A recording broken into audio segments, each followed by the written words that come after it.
Hello and welcome. This is the orientation session for students going to Practice School 2 at Management and Finance Stations.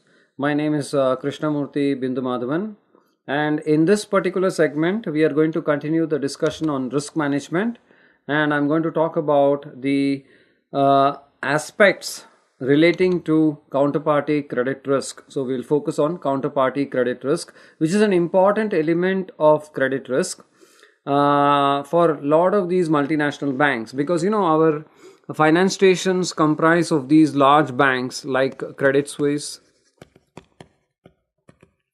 or JP Morgan, Chase, etc. And these banks have a lot of counterparty credit risk because of the nature of their business. So first, let us understand what is counterparty credit risk and what are the metrics associated with that, because we have to measure the risk so that we can manage it, right? So what are some of the measures of counterparty risk and how do we do those calculations so that we can then manage that risk? So we'll take a high level look. We won't be getting into the details of all of these calculations, because my goal here is to sort of do a survey of the land and to give you some perspectives of the terminology, especially to get you familiar with all the terminology, and then to give you an overview of some of the relevant concepts and techniques and so on. So first, let us define counterparty credit risk. I have defined it here. It is the likelihood that a party like Credit Suisse, for example, right? It is the likelihood that Credit Suisse, suppose you are working in Credit Suisse, suppose you are doing your practice school in Credit Suisse, then that is the likelihood that Credit Suisse in an over-the-counter derivative contract will fail to meet a contractual obligation, or more importantly, if you are working for Credit Suisse, it's the counterparty that you are interested. So that counterparty could be, say, Lehman Brothers, could be Citibank, and so on. So when Lehman Brothers failed in 2008, this risk would have been important. This counterparty risk, quantifying that, managing that would have been important. So basically what we are trying to do is, suppose we are Credit Suisse, and we as Credit Suisse deal with hundreds of banks. I mean, I'm just taking Credit Suisse as an example, right? It could be JP Morgan Chase, it could be any bank for that matter. So let's say one of the banks that they are dealing with is, suppose, Citibank, right? Now, I'm not saying anything about Citibank. Citibank is a quite strong bank, so we are just taking it as an example. So now Credit Suisse is interested in knowing about its exposure to all these different banks, right? It might be 10 banks, it might be 20 banks, it might be 100 banks, whatever it is. So Credit Suisse enters into a lot of derivatives contracts, and suppose these derivatives contracts are on the exchange, then this risk will not arise, because the exchange has a mechanism. The exchange, suppose it's a futures contract, or if it's an option on an exchange traded option, then this issue will not arise, because in a futures contract there is a mark to market and there is a margin requirement that is necessary, which will help to minimize or almost eliminate counterparty risk. So in futures contracts, these risks are eliminated. In fact, in exchange traded derivatives, the risk is almost minimized, almost eliminated, right? We can assume that it is eliminated for all practical purposes. But when it is an OTC contract, right, over the counter means OTC contract. OTC means what? Citibank will come to the table, right? And Credit Suisse will come to the table. They will sit across the table, that is across the counter or over the counter. Counter means a table. So they will sit across the counter, and then they will negotiate the terms of the contract and they will come to an agreement. Then it's a private contract between two parties. OTC contracts are private contracts between two parties. And in such contracts, credit risk will automatically be part of it, because one party, when it is gaining, the other party will be losing. Okay. So the party that is going to lose can simply walk away, for example, can simply vanish into thin air, right? And if that happens, then there is credit risk. For example, this can happen in a forward contract, because forward contracts are between two private individuals. It can happen in a swap contract, because again that's between two private individuals. It can happen in an OTC option contract as well. But typically this is more likely to happen in swaps and in forward contracts, because most sometimes in options also, particularly if they are tailor made customized options, exotic options, things like that, then it can happen. So all kinds of derivatives products which are OTC products, and OTC means over the counter, that is private transactions. Then if one party which is at the losing end of the transaction fails to honor its obligation, then what will happen? It will cause a loss to the other party, and that is called as counterparty risk, or more correctly counterparty credit risk, or simply as counterparty risk. Okay. So how do we quantify this loss? Because we have to measure it so that we can manage it. So we have to quantify it. So these losses are typically quantified in terms of the replacement cost of the defaulted derivative.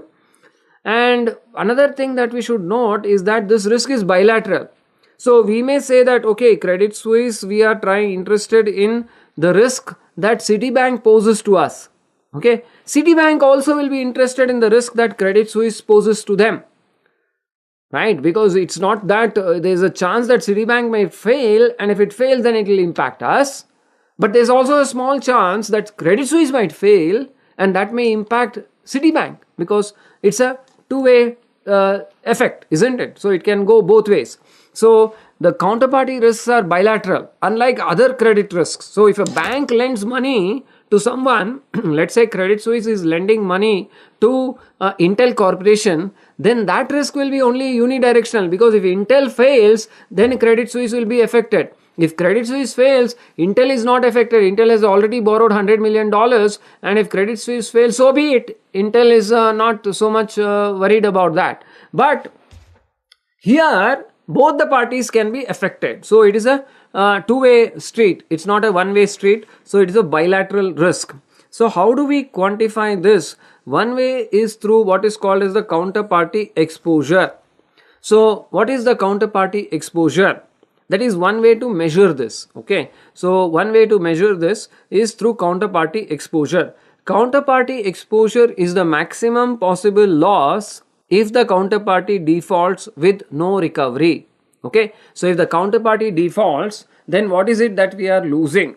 Okay. So suppose we do a swap, right? A swap means what? So we have one party here, which could be Credit Suisse, and then the other party, which is Citibank.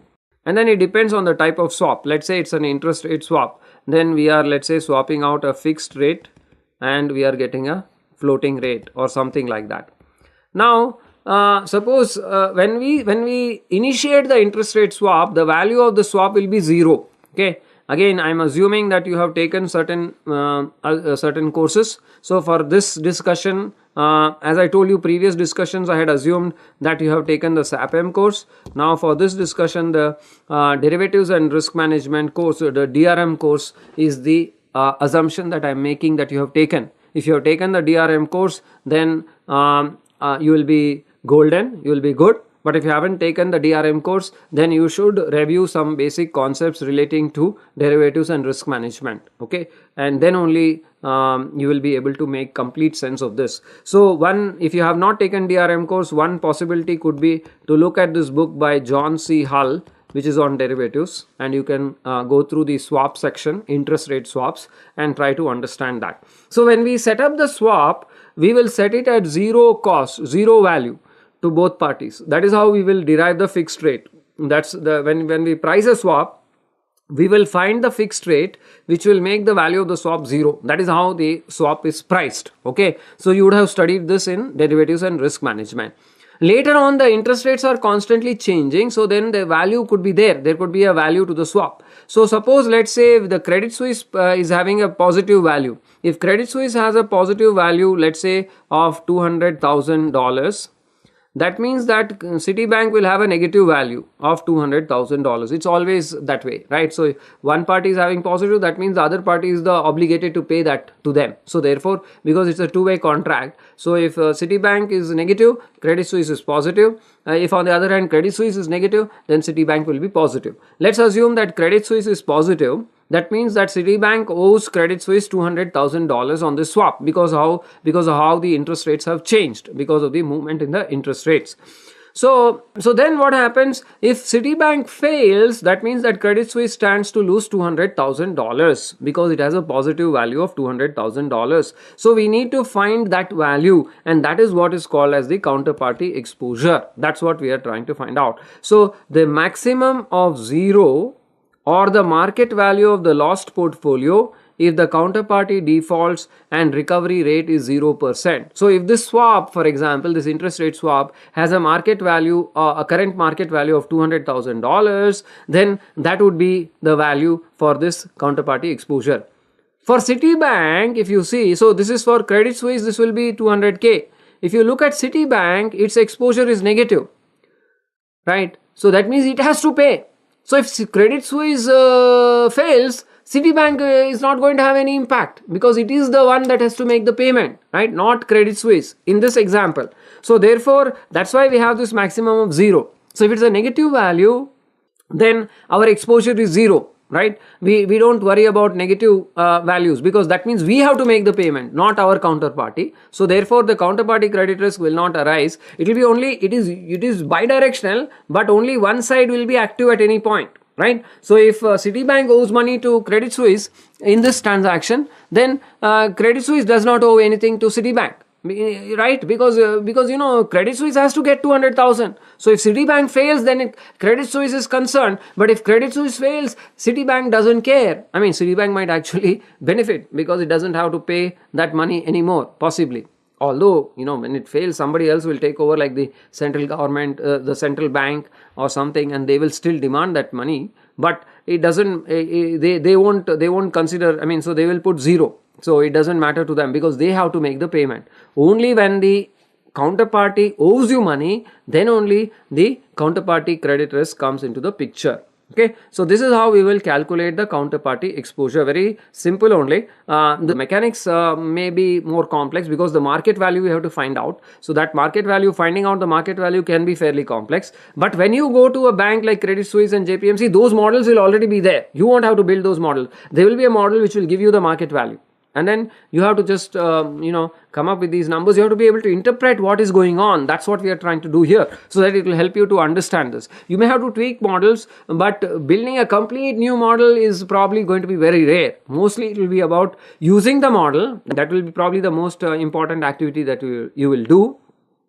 Using the model, and the results that you get, you should be able to interpret it by creating a report, and by writing the commentary in that report based on your analytical skills. You should be able to write what is the implications for the bank based on the output of the model. And sometimes you may have to tweak the model here and there, but building a complete model, that's going to be kind of rare in the settings that we are talking about in the practice school. For one thing, that kind of work is going to be very rare anyway. And second, you are going to go there as an quote unquote intern, right, as a practice school student. So therefore, they are unlikely to give you such work which is maybe very, very mission critical. So that they may not give you. So building a new model is probably not going to happen, but tweaking the model and then using the model to make some recommendations, etc., that's the major role that you will play. And in that context, understanding these concepts, etc., becomes important, and that's what we are trying to do over here. Okay, so counterparty exposure we have defined. Well, right now we may know what is the current exposure. So, but what about the future exposure, right? We are more interested in what will happen in the future, because the market is constantly moving. Market is very dynamic and constantly moving. So in that context, we need to understand one more term, and then we will look at future exposure, which is an important concept. So the concept that we need to understand first is what is referred to as MTM, or mark to market. Mark to market is nothing but a measure of the market value of the assets at a particular point in time. So it's a measure of the fair value of the assets, because the market is changing, right? The stock market goes up and down like this. So we might have got into the market at this point. Tomorrow it might be there, day after tomorrow it might be here, and so on. So the market is going up and down, and so we have to constantly mark our position to the market. Otherwise, we can't use the book value. So the value that we purchased initially is called the book value, and then this constantly changing value is the market value. So the market value is constantly changing, And so because the capital market is constantly in a state of flux, we need to mark our position to market so that we can find what is the true value of our portfolio, right? So that we can track the value of our portfolio in response to the market value. So why do we need to do that? So that we know the exact market value, what is our portfolio worth at any point in time. And especially with derivatives, with derivative contracts like swaps, etc., where we might have a 5-year swap, a 10-year swap, a 20-year swap, and so on. These are very long-term horizons. Then it becomes particularly important that we understand what is our mark-to-market position. Okay, so that way we know what is our obligation. Right, so when we mark to market, then immediately we know, right? So we are, let's say, Credit Suisse, the same example I'm taking, we are Citibank. And as I told you, right, we are swapping out fixed for floating. I think that's what we said. So we are swapping out fixed for floating in this interest rate swap. And we said that our value currently is $200,000, right? $200,000 positive, and here the value is negative $200,000. But this is not going to stay static. This will change. And so therefore, if this is a 5-year swap, right now this might be the position, but tomorrow, next year, 10 years from now, 5 years from now, we don't know what it will be. And so therefore, we have to keep on marking to market. But you might say that is the future. How will we mark to market? We will forecast the prices and then we will keep mark to market. So we will keep on marking to market so that we will know the market price at any point, the fair value of our portfolio at each and every point in time. So that process is called marking to market.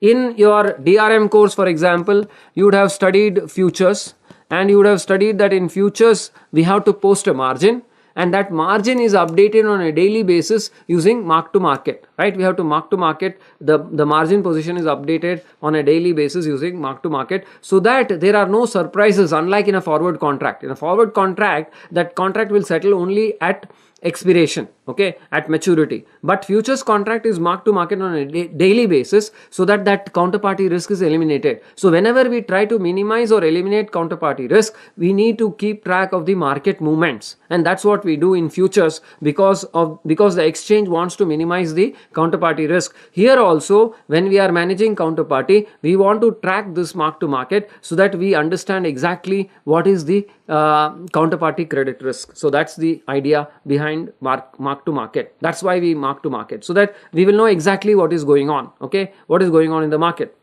So in the futures class, in the DRM class, on futures, you would have studied that there are the requirements of margin, right? So there is an initial margin. You would have studied about initial margin. Then you would have studied about maintenance margin. Again, I'm not going to go into all of these details. And then the variation margin. I'm assuming you would have done that. So what happens there is that, suppose we enter into a futures contract, right?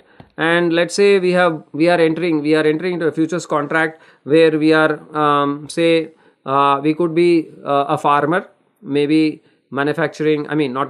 growing wheat, right? So we are growing wheat, and let's say rice. Let's take rice. So let's say we expect our not in dollars. Let's put rupees. We expect to sell the rice at rupees 50 per kilo, and we want to sell 3 months from now. We are going to harvest it and we want to sell it at 50 rupees. That's the forward price that we want to lock, because we are worried that at harvest time there might be a bumper harvest and everybody comes with the quintals of rice or tons and tons of rice, and the price will be depressed, because we know that demand and supply go together to set the prices, right, from basic economics and so microeconomics. So you know that if there is more excess supply, then that will depress the price. So therefore the farmer is concerned about that, and he might want to lock in the price. And similarly, let's say we have Kellogg's, and Kellogg's uses rice to manufacture its cereals, and Kellogg's might be concerned that the price of rice might go up. It might think that there might be heavy rains and the rice crop might be destroyed, or there might be, something else, right? So there might be a drought, and so then again rice crop might not be as good as expected, so price might go up. So that's the concern. So nobody knows the future. Kellogg's concern is the price might go up. Farmer's concern is the price might come down. And so they are natural counterparties to enter into a futures contract. And let's say they enter into a futures contract like this, wherein they agree to Kellogg agrees to buy this rice from the farmer at 50 rupees per kilogram. Now the actual price, so this is the underlying, so this is the payoff we are doing. Okay, this is the payoff diagram. I just want to show you a couple of things here which are important. So let's say that if the price actually ends up, suppose the price actually ends up at 60 rupees, then what happens? Or if suppose the price ends up at 40 rupees, then what happens? We want to understand, right? So if the price ends up at 60 rupees, then what happens to Kellogg? Kellogg can still buy at 50. Kellogg doesn't need to buy at 60, it buys only at 50. So it is going to gain the 10 rupees. So it's going to gain 10 rupees because of that. On the other hand, if the price ends up at 40 rupees, Kellogg still has to pay 50 rupees. So therefore it will lose 10 rupees. The opposite is going to happen to the farmer. So we'll have a line like this, which should actually cut at the x-axis. It's not a perfect line. So what will happen is that the farmer will gain 10 rupees if the price goes to the farmer will lose 10 rupees if the price goes to 60 rupees, because he is not going to get the 60, he is still going to get only 50. So he is going to lose 10 rupees. But on the other hand, if the price comes down to 40, then the farmer, my lines are not straight, but you can understand what I am trying to say. So the farmer will gain rupees 10. This is the farmer and this is Kellogg, right? So farmer is selling, so he is short, and Kellogg is buying, so Kellogg is long. So Kellogg is going to gain 10 rupees if the price goes to 60. Farmer is going to gain 10 rupees if the price comes down to 40. And then the opposite happens, then Kellogg loses 10 rupees if the price comes to 40. And the farmer loses 10 rupees if the price comes to 60. So this is the picture, right? This is how the futures contracts work, or forward contracts as well. This is how they work, right? This is a simple payoff diagram. My diagram is not pretty, but just bear with me on that. So let's say this is what will happen with a futures or forwards contract. Now, if it is a forward contract, then what will usually happen is that at the end of the contract, at the maturity, right? Suppose the price ends at let's say the price ends at 60. Then what happens? The farmer suddenly realizes he is losing 10 rupees. So he might go rush and sell that wheat or rice in the market, and then when Kellogg officials come, he might say my crop got destroyed or something like that, right? That is not ethical, but he could potentially do that. So that opens up to counterparty risk, isn't it? So to mitigate that risk in the futures exchange, what happens is that every price movement from 50, right, this way or that way, will hit the account. So for example, if suppose the day they enter the contract it's at 50, the next day suppose it goes to 52. Suppose the price goes to 52 next day. Then what will happen? Let's see what will happen to the farmer's account, what will happen to Kellogg account. So if the price goes to 52, that is a loss to the farmer of 2 rupees. So for every kilogram of rice, his account will be debited by 2 rupees. That's a profit for Kellogg, so it will go up by 2 rupees. Suppose the next day, that is the this is the next day, right? Then let's say the price goes to rupees 48. Then what will happen?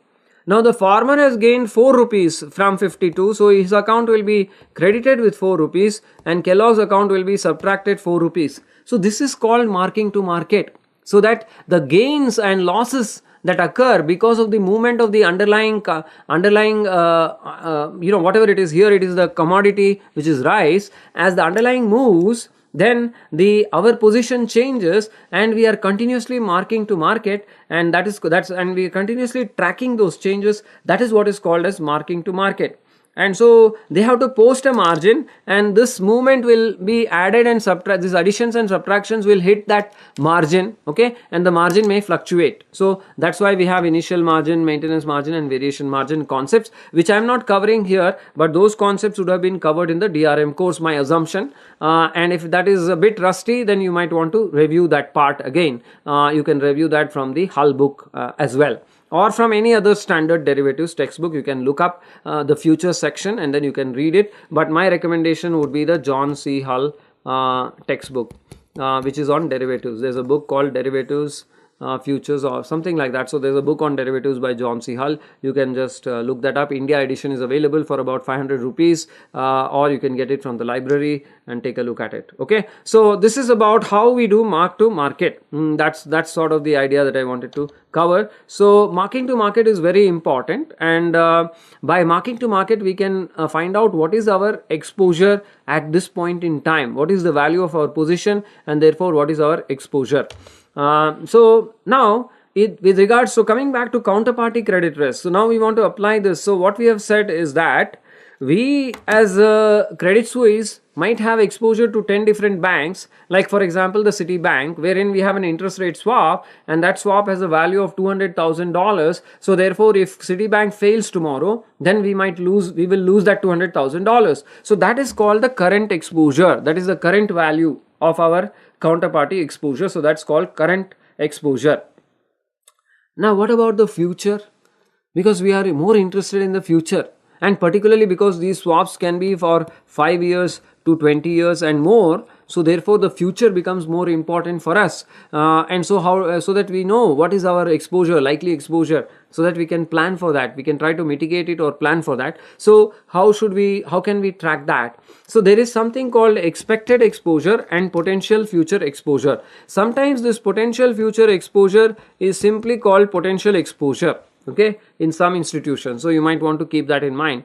Expected exposure is the average exposure on a future date, not today but in the future date. So our right now our value of the portfolio we said is plus $200,000, but it might go up, it might come down, right? It might even go down below zero, and so on, something like this we might predict. How do we predict this? We have to forecast the future stock prices and then predict what is the value, or future interest rates. If it's an interest rate swap, we have to predict the future interest rates and then find out. Then the average of the exposures, that is when it is negative we don't take into account, only the positive values we have to take, and the average of that is called the expected exposure. Then potential future exposure, what is that? So as I said, this might come up and it might go down. This maximum value that it takes, that is called the potential future exposure, the highest exposure expected on some future date with a particular statistical confidence level. We need a statistical confidence level, otherwise it doesn't make sense. So with like 95% etc., then that is called the potential future exposure. This terminology only we are going to go through, okay, and some basic intuitive understanding. We are not doing any calculations here because that is beyond the scope. I want to introduce the concepts so that when you land at your when you say, suppose you land at Credit Suisse, then they start talking about PE or PFE, you should not stare blank, right? You should know what it is. You should have some basic idea. So that's the reason that we are doing this. The actual calculations, you don't actually have to do that. As I told you, the model will already be there, but you have to be able to interpret that, and you have to make recommendations based out of that. And so my hope or my expectation is that with this understanding that I'm trying to communicate through this particular recording, you will gain that basic understanding, that foundation from which you can build further, either before your actual practice school starts or after your practice school starts, and then you will be more effective and more productive on your job, and maybe get certificates of appreciation or other kinds of appreciation from your managers and senior managers and so on, like some of your seniors have done, like the students in the current batch and the previous semester and the current semester have done. So that's my expectation from by doing all this, right? So that's the expectation of that's sort of the overarching philosophy of running an orientation program like this. So potential future exposure, what we are doing is we are going to try and predict what is the exposure over in the future through that life of the swap. If it's 20 years, we'll try to predict it. And then what is the highest possible exposure in that in the future, right? That is called as a potential future exposure. Again, it has to be with some statistical confidence level, which is internal again, and it may be driven by regulatory requirements also. So depending on the Basel regulations, you might have to, so I think Basel requires 1%, I think. So that is, it requires 99% confidence or 1% significance, okay, if I remember correctly, or it might be 95% and 5%, something like that, but most likely it is 99%. So depending on the regulatory requirements or your particular bank's senior management decision, you will have to go with that particular level of confidence or significance, right? So this is about counterparty credit risk. Now we are talking about PFE, we are talking about exposure, we are talking about confidence level, we are talking about a future date. That if that all sounds very similar to VAR, then maybe one question that you should ask is, what are the similarities or differences between VAR and potential future exposure? So there are some similarities, but there are big differences, and so in this slide I've tried to capture what is the difference between VAR and PFE, right? VAR is a measure of our exposure to market losses, that is because of market price movements. When the market price is moving, what is our possible exposure or loss? That is what VAR is telling us, and VAR is of course calculated for a particular time frame and at a particular significance level, right? PFE on the other hand, PFE stands for what? Potential future exposure. It is the credit exposure due to gain, it is not due to loss, okay? Because we are gaining, right? Remember I told you we are Credit Suisse and we have Citibank as our counterparty, and we have gotten into a swap where we are sending them fixed rate and they are giving us the floating rate, which could be like, for example, LIBOR plus some number of basis points, okay, some 10 basis points, 20 basis points, some margin will be there, something like that. So now we said that this is valued at $200,000, right?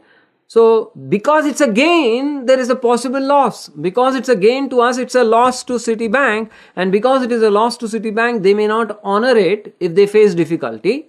They may not be able to honor it if they face difficulty, and that can lead to an exposure for us, that can lead to a loss. So here the loss comes because of a gain. Strange but true, right?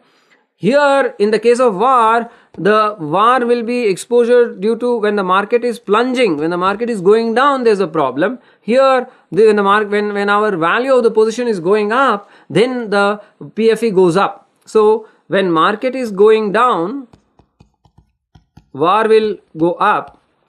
When our market value of our position goes up, then the PFE goes up. Okay, so that's the first difference. That's the first point. Second, VAR is usually of a short term. That is, we have talked about 1 day VAR, and usually 1 day VAR is what is mostly calculated. Maybe 1 week VAR is also calculated, and beyond that it is very rare. Maybe 1 month VAR is calculated. Okay, but beyond that we don't calculate usually. We don't calculate 5-year VAR, 10-year VAR, we don't calculate that. So it is usually a short term. But PFE will be long term, because like I told you, the swap will be for 5 years, 10 years, 20 years. So therefore the PFE will have a long term focus, whereas VAR has a short term focus. So these are the two major distinct differences between VAR and PFE. They are somewhat related but quite distinct as well. So when it comes to counterparty credit risk, we do look at counterparty VAR, credit VAR also. There is something called credit VAR, not counterparty, credit VAR, but that is for credit risk. But when it comes to counterparty credit risk, the PFE is indeed the most important metric. So this becomes important when we are talking about counterparty credit risk. Now, so we know that there is counterparty risk. What can we do about it? How can we address that? How can we mitigate that? How do we reduce the credit exposure? What are the ways to reduce the credit exposure? So one method is through netting. So what is called as netting? Netting is a method or a way to reduce credit risk. We'll talk about what is netting. Another is through collateral agreement, and lastly through early settlement. So suppose we find that our exposure is very high with Citibank, and we think that there is a chance that Citibank might fail. Like for example, in 2008, Lehman Brothers failed, right? Lehman Brothers failed. So many of these banks had exposures. So including Credit Suisse, and many of the banks had exposure to Lehman Brothers.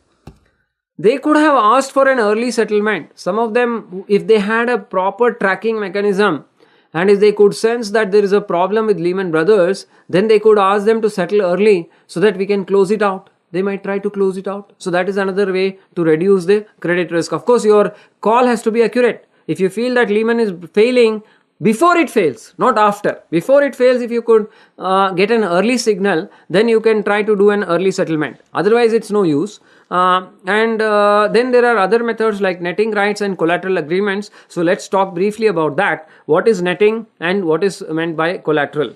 So we'll talk about that. So first, netting. Suppose we are, and netting works in various contexts, right? And the reason netting became very popular is that I think it was in the 1960s or 70s. I don't know the exact time frame. I mean, it's somewhere there, like about 50 years ago. A bank in the US, there was a bank in Texas, and I don't remember the name of the bank, but I will call it Bank at Texas. And there was a bank in the Japan, and I'll call it Bank at Japan. I don't remember the names of these banks. They were counterparties. That is, there were some business dealings between them. And on one particular day, one fine day, the bank in Texas, right, owed some amount of money to the bank in Japan, and the bank in Japan owed some amount of money to the bank in Texas for some transactions were going on. So the bank in Japan, let us say, owed $200 million. Okay, in dollars we will convert so that we don't have to deal with different currencies. So equivalent dollars. So it was so it owed $200 million, and then the bank at Texas owed some amount of yen or whatever, and the equivalent dollars we will convert. And let's say that the bank in Texas owed the bank in Japan. Let us say it owed it $180 million. Now in those days, we are talking about the 1960s or 70s. I don't know exactly when. Netting was not there. What would happen is that the bank in Japan will transfer $200 million because it owed it, because it owed bank at Texas that much on, let us say, some hypothetical date. Let's say it was 1st September of 1969. Okay, I'm just making up a date. So then, so the bank in Japan, because the sun rises in Japan, right? The sun rises in Japan. So in good faith, the bank in Japan transferred the $200 million at the end of the day in Japan, before the end of the day. The end of the day in Japan was like the beginning of the day in Texas. So the Texas bank got $200 million. It was quite happy with that. But unfortunately for the bank in Japan, what happened is that before the 1st of September, 5 p.m. in Texas, before 5 p.m., maybe at about 2 p.m. in Texas, the bank in Texas collapsed. The bank in Texas failed. So therefore, this $180 million that was supposed to go to bank at Japan never went there because the bank failed. The bank was declared illiquid, and so the bank had to file for bankruptcy protection and so on. So the bank could not make that $180 million. So what happened? The bank in Japan lost $200 million. Right, it paid $200 million. It was supposed to get the $180 million back, so it lost that $180 million. It lost $180 million. Okay, so now suppose if netting had been there, how could it have worked? How could it have reduced the loss? Well, if netting had been there, then what Bank of Japan would do is, oh well, Bank of Japan will say, okay, so we are talking of Bank of Japan, the bank in Japan rather. So it will say that I have to pay 200 million. Right, so this is my payment, so this is negative, and then I have to receive 180 million, right? So then net I have to pay only $20 million, and so it would have paid only $20 million. So it would have netted the amount that is supposed to come, and so it would not have lost anything. So if netting had been there, the Bank of Japan would not have lost any money, but in this particular situation, the Bank of Japan lost $180 million. I mean, the exact numbers and the dates I'm not able to recollect perfectly, right? But that's not important. The dates are approximate. It happened in the 60s or 70s, and it's a real case, and they lost hundreds of millions of dollars, this bank in Japan. And that was not an isolated incident. Many such incidents happened around that time, and because of which netting became popular. So netting is a way wherein the payments between counterparties are offset to determine the net amount, like in this simple example that I've given, right? And so the net amount is what the payment, so one will be positive, one will be negative. So whoever is negative will make the payment to the positive party. So only one party makes the net payment. And here I have given another example. So suppose we have two parties, X and Y, right? And we are saying that X owes $1 million to Y. And suppose Y owes $800,000 to X. Then what happens? Then because X owes more, then net X will only pay how much?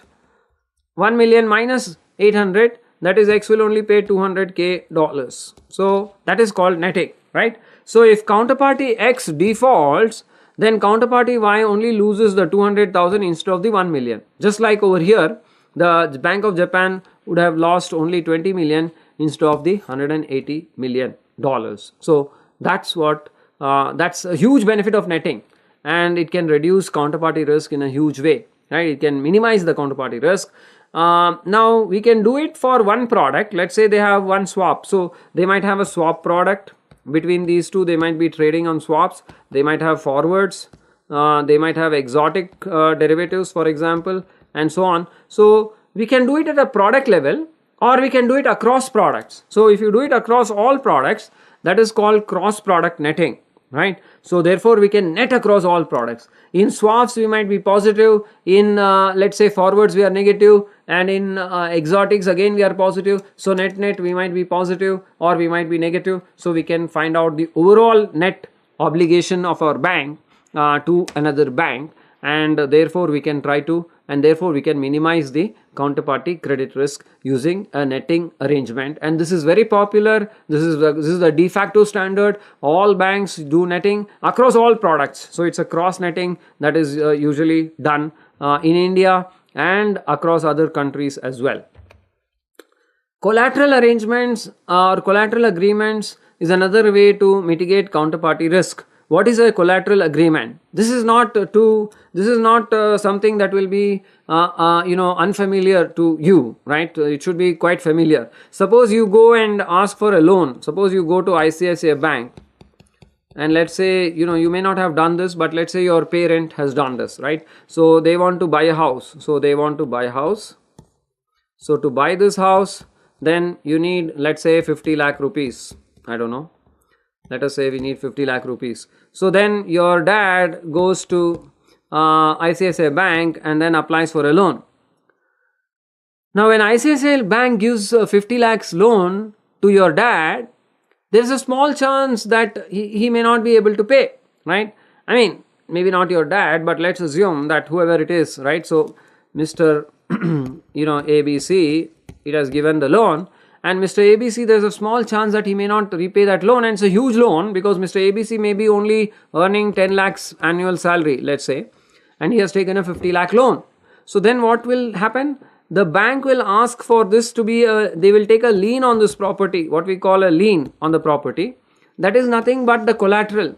If Mr. ABC is not able to pay that loan, then they will seize that house. So that is what is a collateral. Similarly, if you want to buy a car also, right? So you want to buy a car, then again the car will be pledged. So we have to pledge the car. Okay.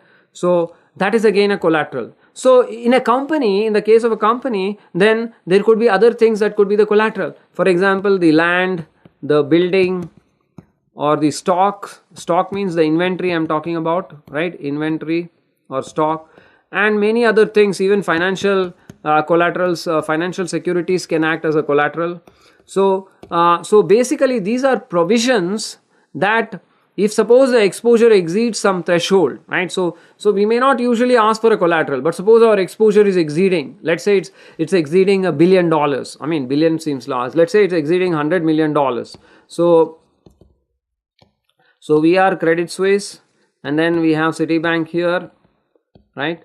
And we are doing some transactions with them, and our exposure has exceeded $100 million. Then we might demand a collateral, right? That is one way to manage the risk. So I told you about Lehman Brothers failing. So a lot of the banks had huge exposures with Lehman Brothers, and one thing that they could have done is they could have asked for a collateral. And they do, and they may ask financial collaterals. Usually in the banking context, it may not be, it may be land, but that is somewhat rare. It may be, but it's rare. Building, inventory, these are rare. These are true for commercial banks. For commercial banks, this will be the case. This will be the mostly the case. But for the investment banks, it's usually the financial securities that will act as a collateral. So they may ask for some bonds. They may ask for some other stocks to be pledged, etc. So the assets have to be transferred or they have to be pledged to the counterparty. and we have to set a threshold, and that threshold will be a function of the credit rating of the counterparty. So if you are dealing with better counterparties, that threshold might be $1 billion, but if it's a lower credit quality, it might be 100 million, 10 million, 1 million, 100,000, etc. So depending on the credit quality, that threshold might be higher or lower, right? The worse the credit quality, the lower the threshold. The better the credit quality, the higher the threshold. So when the threshold is exceeded, then we will demand a collateral, or we can close it out also. As I told you earlier, we could also demand for early settlement. So we might ask, so normally we will do netting, so that is one way to minimize the risk. Then if the threshold is exceeded, we might demand a collateral, right? If they are not able to post the collateral, then we might force an early settlement, or we might try to get to an early settlement, but that might be difficult. There might be challenges, but that is also a possibility. So these are the ways to mitigate the counterparty credit risk. So in this segment, we have discussed about what is counterparty credit risk, right? And we have discussed about the metrics to capture the counterparty credit risk. We talked about current exposure, we've talked about expected exposure, and we've talked about potential future exposure, which is also known as the potential exposure in some banks. And we have tried to draw a distinction between what is potential future exposure and VAR, right? I have not gone into the calculations around these metrics because they are a little bit beyond our scope in this particular orientation. But when you land at the finance station like Credit Suisse or at JP Morgan Chase, and you're assigned to work on counterparty credit risk, then you will get a little bit more of additional training and on the job training, which will help you to take it forward. But when you go there for that training or for that on the job training, you should know some little bit of vocabulary so that you are able to talk and make sense of what your manager is saying or what that trainer is saying. And that's why I wanted to give that perspective and lay the foundation. That is not something I can do in half an hour or 1 hour to go into the details of how to calculate the PFE, etc. So I'm not attempting that, but I wanted to give you an understanding. And then we have also talked about how to mitigate the risk, right? How to mitigate the counterparty credit risk through netting. I gave you the background and example of netting. And then we talked about collateral agreements, and of last resort is an early settlement, which is usually somewhat tough, but these are the other, and there are a few other ways also, but these are some of the common ways so that you get some understanding of counterparty credit risk and how to mitigate counterparty credit risk. With this, actually, I am wrapping up the risk management section. And I think if you have come in a sequence, this is probably the last recording that you will be seeing as part of the orientation program for students going to finance or more broadly management and finance stations. So I hope this set of recorded lectures and sessions were valuable, because we have tried to present to you some of the tools and techniques and the skills that you need, right? We have tried to give you an understanding of those. Particularly the focus has been on Excel, where we have covered things like the essential and basic functions in Excel, and then we have talked about Excel optimization functions. Then we have talked about how to build Excel macros. Then we have talked about the sort of the big data type of functions, that is the VLOOKUP, HLOOKUP, and pivot tables, right, which can help you particularly in any kind of institution, whether it's a consultancy firm, whether it's a a financial institution, whether it's a corporation, any kind of management setting. Sometimes you have to use these functions like VLOOKUP, HLOOKUP, and pivot tables. Pivot tables can help you in many contexts, in various types of consultancy, analytics, and so on. So that section on VLOOKUP, HLOOKUP, and pivot tables is particularly important whatever station you go to. And of course, VBA macros is also important. It doesn't matter what station you go to, you might have to automate processes and so on, so that VBA code also becomes important. And then the essential functions in Excel that we have covered, right, that Professor Sandeep Kayastha covered, those are also important, because that is again something that you will use in various contexts and situations. Only this last piece where I have talked about risk management, this particularly applies to people, to students.